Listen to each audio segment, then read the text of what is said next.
Welcome to all my physics pals. Paul Lake here with another physics problem solved. I hope you're doing well. And we got a problem here. We got a force problem. We're going to be finding the mass and acceleration given three forces and the acceleration. So this is a little twist on a kind of classic force problems. You should be familiar with Newton's second law. We're going to be using vector addition and 2D kinematics, and also be converting back and forth between polar and rectangular coordinates. So hopefully this looks somewhat familiar to you. Let's read the problem. Three forces acting on an object are given by F1 equals -2 in the I hat direction plus 2 in the J hat direction in newtons. And then here's F2, 5 in the X direction, -3 in the Y direction in newtons. And then F3 is strictly in the X direction, -10.5 newtons in the X direction. The object experiences an acceleration of magnitude 3.75 meters per second squared. We want to know, A, what is the direction of the acceleration? B, what is the mass of the object? And C, if the object has an initial velocity of 20 meters per second in the X direction, what is its final velocity after 10 seconds in polar and in rectangular coordinates? So we want to express the answer both ways. So there's quite a lot to do in this problem. So what I suggest you do is pause the video right now, give it a try. And if you get stuck or you want to check your work with mine, hit play and compare your work with mine. That's a good way to study. So here's what's given. We have F1 equals -2.00 in the I hat direction plus 2.00 in the J hat direction. Those unit vectors, this just means this is in the X direction, this is in the Y direction.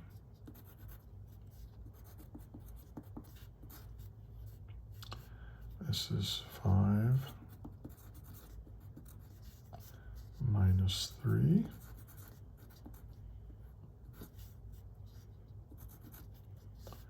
And then the third vector is -10.5 in the I hat direction in newtons. We also know that the acceleration, the magnitude of it is 3.75 meters per second squared. I think that's it. Oh, we know that the initial velocity is 20.0 in the X direction, meters per second in the X direction. It doesn't really matter what order you put the unit vector in the units. The place where I got this problem, they put the unit vector first and then the units. All depends on what you like. Okay, and then what are we trying to find? So for A, we want the angle of the acceleration vector. And then B, we want the mass. And then C, we know what the initial velocity is, and we want to know the final velocity. And we want this to be in polar and in rectangular form. All right, so let's solve it. So yeah, like I said, pause the video, give it a try on your own here. Now, what is the direction of acceleration? Well, okay, so for part A, we have Newton's law. And it's this: the net force is equal to the sum of all the forces acting on the object. So this is summation notation, right? This is the summation sign. So just add up all the forces acting on your object. And that will be equal to MA. Now here's one thing to notice. Mass is a scalar, so it doesn't affect the direction. So the acceleration will have the same direction as the net force. I'll repeat that. The acceleration has the same direction as the net force. That's always true. So what we need to do is, if we can figure out what the net force is by adding this up, by adding all the forces together, adding them as vectors, that will, then we can take that net force, divide it by the mass, and then we'll, well, I'm sorry, no. We'll figure out the direction of the net force, and that'll be the direction of the acceleration. All right, so yeah, there we go. All right, so let's figure out what the net force is. If I take F1 plus F2 plus F3. Okay, I always add up vectors in columns. I think it's just easier to set it up that way.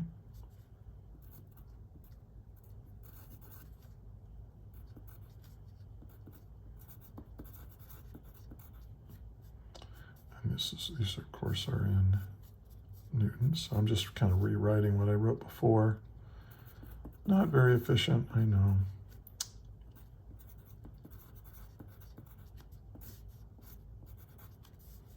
Now this is just in the x direction, F3.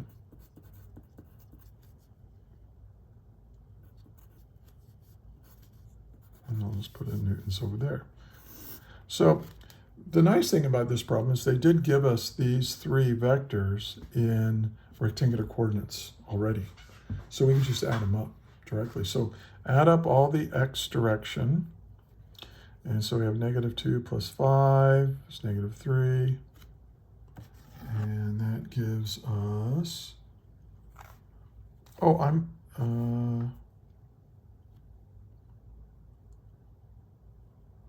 so that's -2 plus 5 plus -10.5, and that gives us -7.5.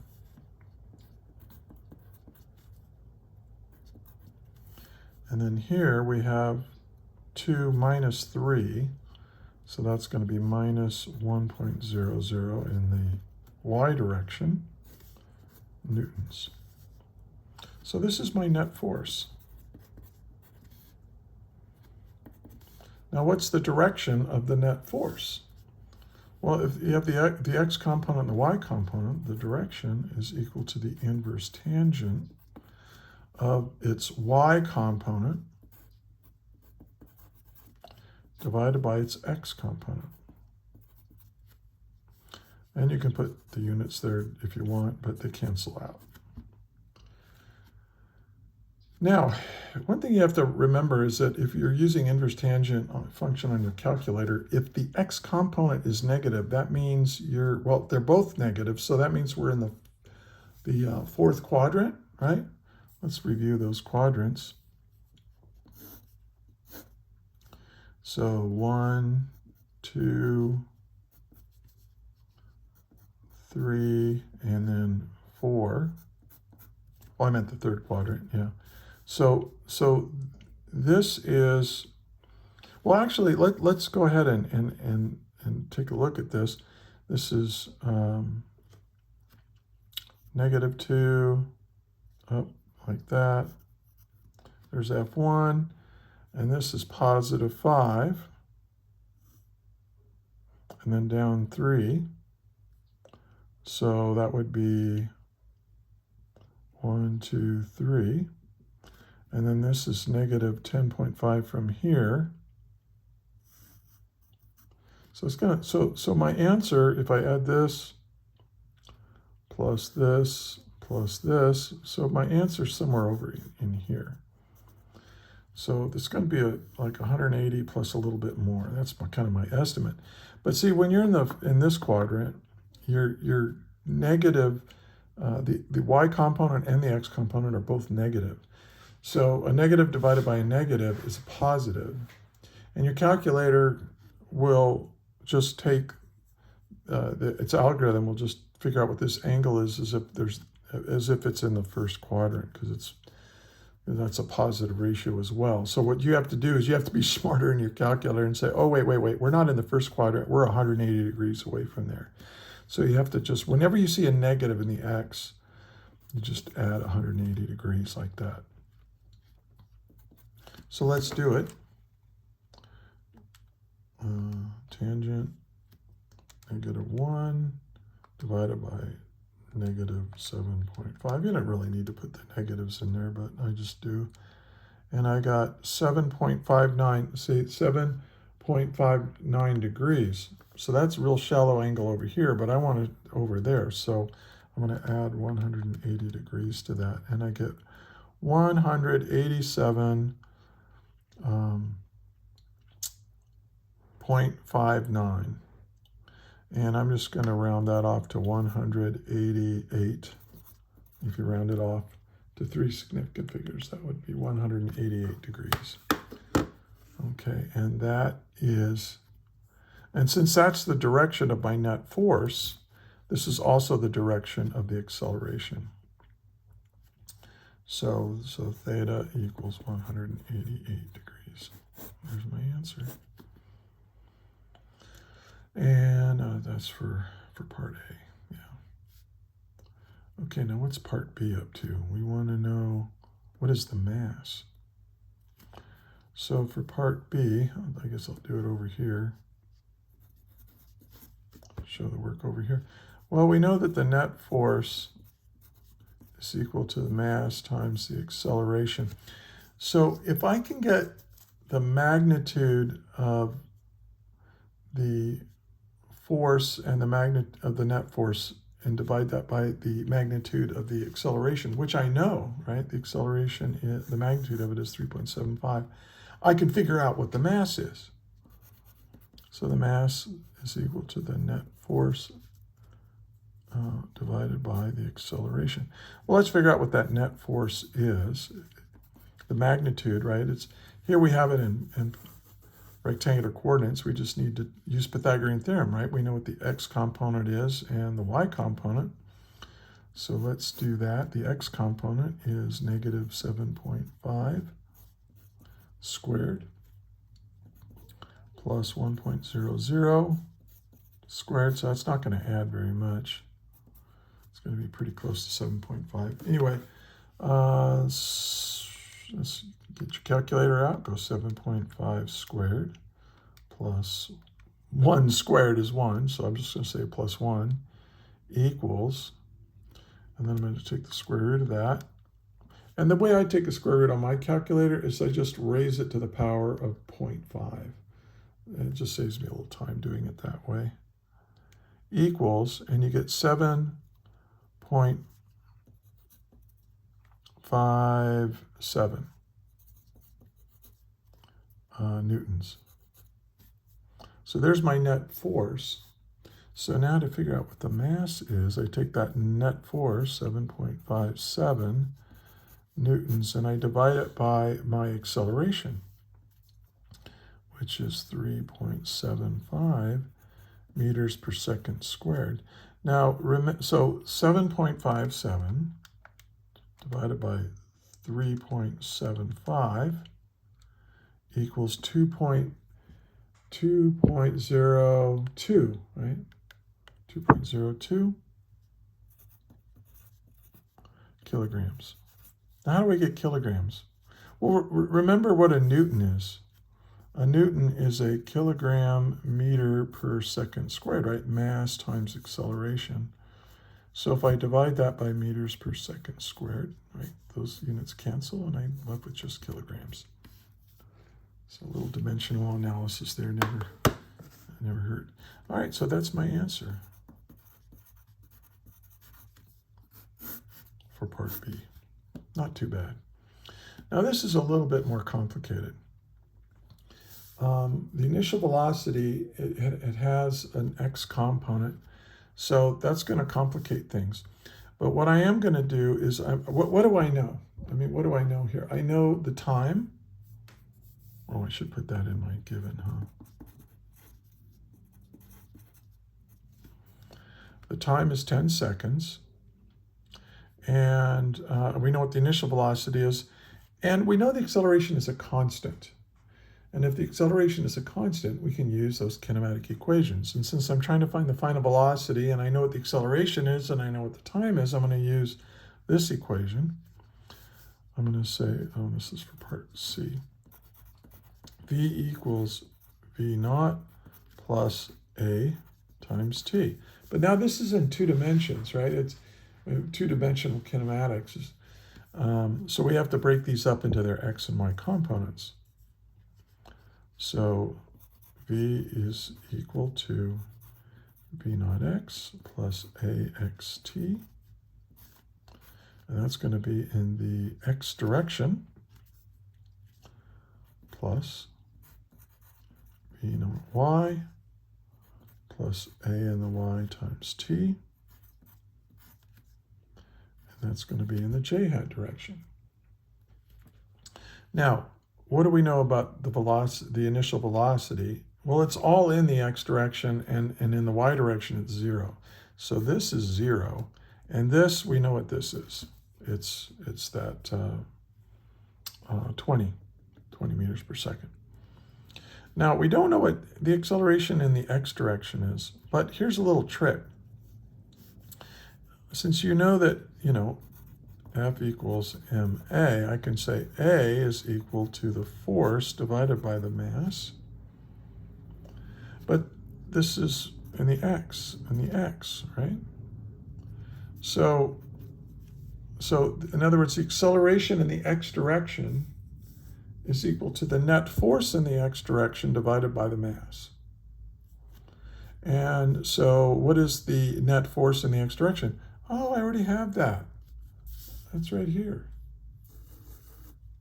So I can say that the acceleration in the x is equal to negative 7.5 newtons divided by the mass, which I now know is 2.02 kilograms. And so that's going to be, let's get the calculator out, 7.5 divided by 2.02 equals, and it's negative 3.71 meters per second squared. And then what is a in the y? Well, it's the net force in the y, which is negative 1. So that's going to be negative 1.00 newtons divided by 2.02 kilograms. So a in the y is 1 divided by 2.02, and you get negative 0.495 meters per second squared. So now I know what the acceleration is in the x direction and the y direction. Okay. So now I can plug everything in here and get my answer, at least in rectangular coordinates. So let me make a little room here. So, well, I'll just do it over here. So v is equal to v in the x, which is 20.0 meters per second, plus the acceleration in the x direction, which is negative 3.71 meters per second squared, times 10 seconds. And this is all in the x direction, which we signify with an I hat. Now, in the y direction, well, this is 0. So this is just going to be the acceleration in the y direction, which is negative 0.495 meters per second squared times 10 seconds. And this is all in the y direction. So let's do this arithmetic. So what is 20 minus, well, this is really 37.1, so I can just save myself a little time. 20 minus 37.1, and I get negative 17.1.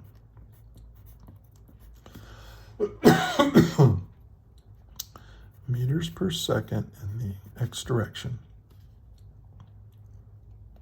Plus, now this is just times 10, so this is just going to be negative 4.95 meters per second in the j hat direction, in the y direction, really. You can leave it like this, or you can, go plus a negative means it's minus. Yeah, you can do that. but I'm just going to leave it like that. So this is my answer in rectangular coordinates, but it also wanted your answer in polar coordinates, but that's not too bad. You can just say, okay, v, the magnitude of the velocity is its x component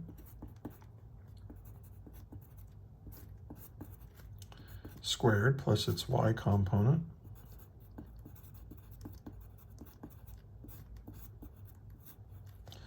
and so what is that? Okay, 17.1 squared plus 4.95 squared equals, and then I'm going to take the square root of that, and I got 17.8 meters per second. Now the angle is equal to the inverse tangent of the y value divided by the x value. So the y value is negative 4.95, and its x value is negative 17.1. And again, because my x component is negative, when I use inverse tangent, at least with this calculator, I have to add 180 degrees to it because we are once again in that third quadrant. Okay, so let's see what we get. So I'm going to take the inverse tangent of 4.95 divided. Notice I'm not putting the negative in. You can put them both in, but it doesn't matter. You just have to know that this is negatives to add the 180 because look right here, I get 16.1 degrees, which is up like this. But I know, it's going to be down there. It's in that third quadrant. So I have to add plus 180 degrees. And you get 196 degrees.